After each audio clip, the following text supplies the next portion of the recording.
friends. Please join us on the floor as we explore survival techniques for the leaders this time. This is episode 3 of our Empowered Dancer series, and we are focusing on if you are at the Milonga, you have a new partner for this tanda that you've perhaps never danced with before, and things aren't going quite the way that you would like them to. And how can we survive that tanda with that partner? And better yet, not just survive it, but actually make it something enjoyable for the two of us. I'm Tina. This is Argen. We are here with the Game of Argentine Tango. And Argen, let's talk to the leaders. Let's do that. And let's start off with stability, because tango in general challenges our stability. Even expert dancers, we can find moments where we're doing something dramatic and the balance is challenged. How can we address that? Let's look at the example of the Molinete. So I might do an outside step, lead my partner, step back and around. Ooh. What if they step too far? I wasn't expecting that. First of all, I can twist into the force that I'm feeling. That gives me more better grounding to react to that movement. I can also reposition the center of the circle. The idea is that we want to make our partner right. Yes. It's not nice, it's not fun for either to call out something and highlight it as a mistake. So we want to do whatever we can to make things work. Mm-hmm. So also, if we've got too far, I can always put out a kickstand in any direction I need to. And a fun thing about tango, some of these movements were a result of something going wrong and somebody catching themselves and somebody else saying, that looks cool. That was really cool. How did you do that? And so actually some of these movements in Molinete might very well be simply survival techniques to reposition ourselves to keep us grounded in the Molinete. Mm-hmm. This also reminds me that the Molinete is not just useful as a movement, but it can be also useful for navigation. So let's say that you have invited a partner to dance and you have a great height disparity. They stand up and all of a sudden you're looking eye to eye with them, or they stand up and all of a sudden they're down here. That can throw off a lot of really good leaders when we get this height disparity. So how do we deal with that? Well, the hero, that is a turn, I can scope out what's happening around me by simply turning in place, or a walking turn, cambio de frente. Mm-hmm, mm-hmm. So if you have a partner that is as tall as you, or perhaps even taller, and you're feeling that that side of you is blocked from being able to see what's going on in the tanda, using some kind of circular movement is useful. So, and in the case of a shorter partner, we love the close embrace with any partner where we can make it work comfortably and clearly for both partners. In some cases, where there's great disparity in heights, we may hit in an awkward or uncomfortable way. And that simply suggests that we can address that by relaxing the embrace a bit, that is, expanding the embrace. Mm-hmm. So don't be locked into the idea that my embrace is my embrace, no matter what partner I have in my arms. We want to encourage you to recognize that we can still have a lot of really good connection with a much lower embrace than you're used to.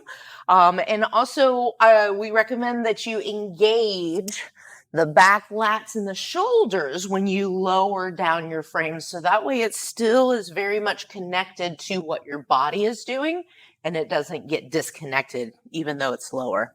I love that point. Thank you. Because what we want to do, that lowering, is actually sending our intention down lower to our partner's core. Mm-hmm. So if we got a very tall partner, a very low partner, We want our intention to drive through their core. So what about stepping on toes? I know that for most leaders, that is one of the biggest fears. They don't want to step on the toes. They don't want to injure somebody. But sometimes as soon as you start walking, ooh, that's just not working quite right. And that's something we want to address right from the very first, because we don't want to get into that habit of walking wide to avoid stepping on the toes. We want this nice, elegant walk straight through. Yes. But when we have to survive for that 4 song tanda, what can we do if that's not working? At any time, if our partner is not responding in the way that we expect, too often we resort to manipulating the situation. Manhandling. Right. First principles, we got to be very clear about our technique and our intention. So if I'm feeling my partner's not projecting with my intention to step, then I want to see if I can make that even more clear, that wind up an intention card that we have in the game. Make that very clear. So notice, I want you to pick up on something that Argen just said. If I notice that my partner is not extending as I begin my wind up. So just to demonstrate, as Argen gives me the wind up to go, he should feel the release of my leg. He should feel that I am beginning to reach for that step. If you don't feel that right away, that means don't take the side step that you were intending on taking, because your partner is not ready for it. An adjustment right there, right from the very beginning, will help avoid a lot of those stepping on toes. As a general principle, the follower sets the distance for the embrace.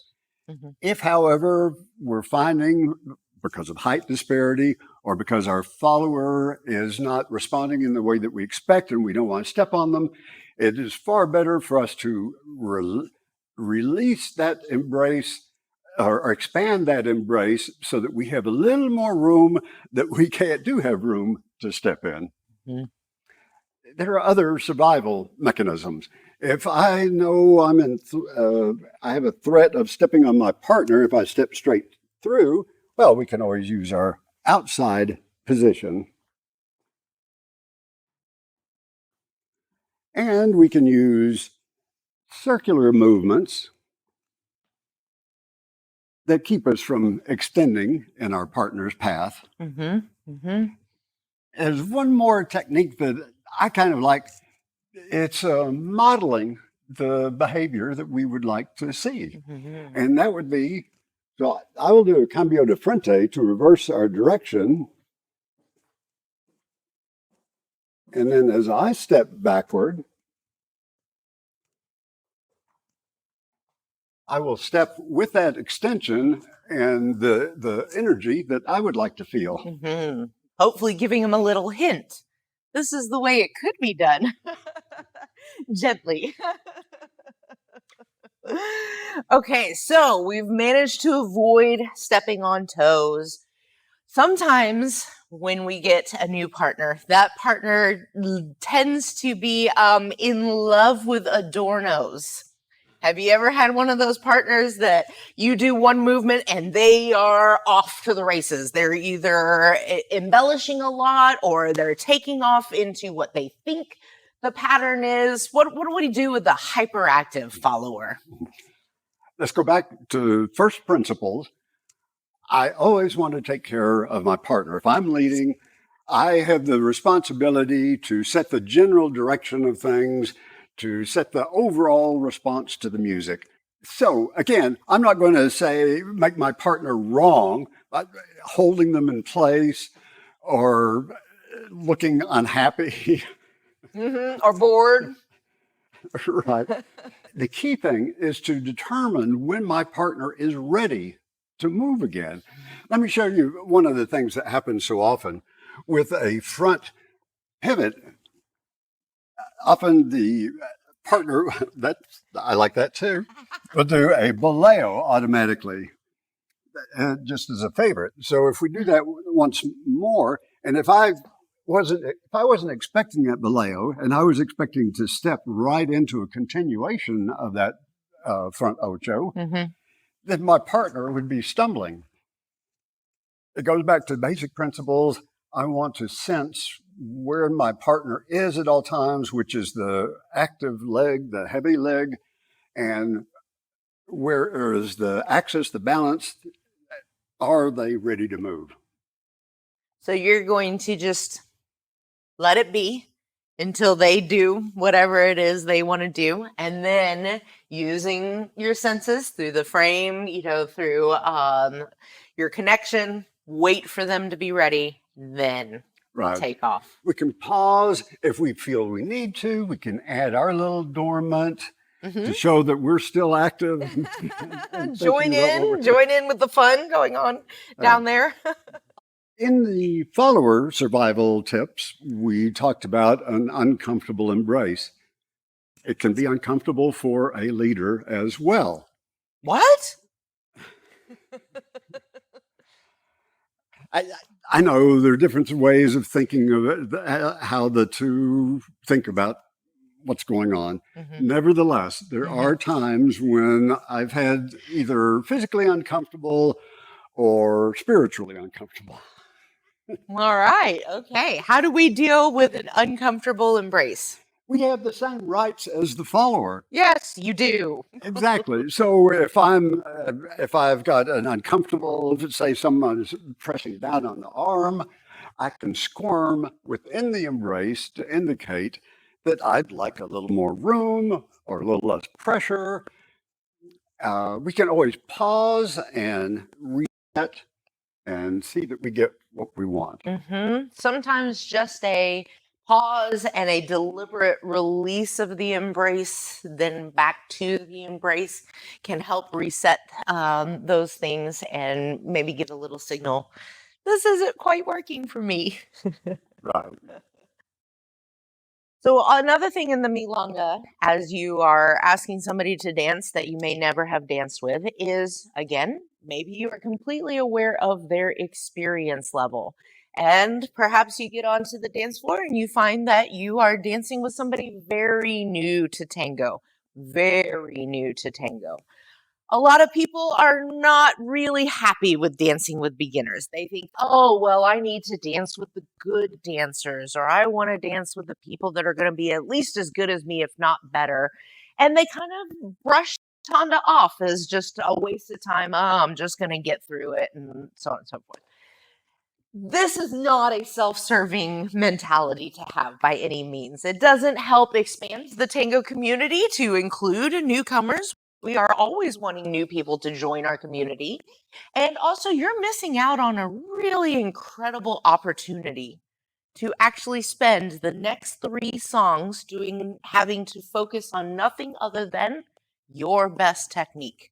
This is very valuable because I don't know when the last time you guys spent 3 songs deliberately focusing on your walking technique, your musicality, your embrace, your posture, your balance, your foot technique. The list goes on and on and on.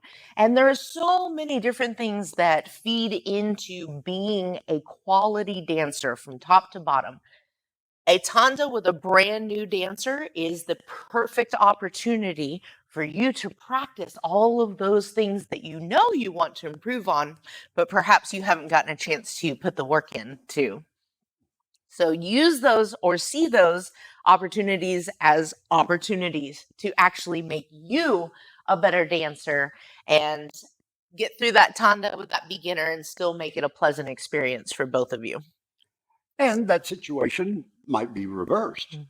Suppose I am the new or the beginner dancer. Remember, you were there once. And I happen to, a teacher or a dancer that I know is very experienced accepts my cabeceo. So what am I going to do? Oh, God. How am I going to keep this person who has wonderful abilities entertained? This is not about entertainment. It's about being with a person and sharing an experience with them. Yes, that is happy situation. It is entertaining, but that's not what we're specifically going for. Again, it's an opportunity to use our best technique. We don't have to show off or entertain our partner.